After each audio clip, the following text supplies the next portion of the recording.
আসসালামু আলাইকুম, আসাদুল্লাহ বলছি এমবিবিএস ফুড। আর আজকে তোমাদের সাথে আমি যে বিষয়টি নিয়ে আলোচনা করবো সেটা হচ্ছে যে আমারই নিজের লেখা একটা বই, কাব্যগ্রন্থ। তোমরা এই যে দেখতেছো যে অপরিচিতা, হ্যাঁ, আমার নিজের লেখা একটা জীবনের প্রথম কাব্যগ্রন্থ, নিজের লেখা বই। তো এখানে মোট এই অপরিচিতা কাব্যগ্রন্থে মোট কবিতা আছে প্রায় 70টার মতো কবিতা আছে। এমনকি বিশাল বড় এক কাব্যগ্রন্থ, 8 ফরমার 128 পেজের এই কাব্যগ্রন্থ।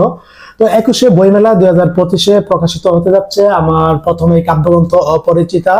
তো এই কাব্যগ্রন্থে আসলে আমি সব ধরনের কবিতা ইনক্লুড করেছি, বিশেষ করে এই প্রেম, ভালোবাসা, দুঃখ, বিরহ, বেদনা, তারপর হচ্ছে তোমার দেশাত্মবোধ, ইসলামিক কবিতা, মোটিভেশন কবিতা, তারপরে হচ্ছে সব ধরনের কবিতা মোটামুটি স্থান দিয়েছি। বিশাল বড় কাব্যগ্রন্থ। তো তোমরা চাইলে বাংলাদেশের যে কোনো প্রান্তে তুমি বসবাস করো না কেন, আমার এই কাব্যগ্রন্থটি তুমি অর্ডার করার মুহূর্তে 1 থেকে 2 দিনে তোমার হাতে, তোমার বাসায়, তোমার ঘরে চলে যাবে।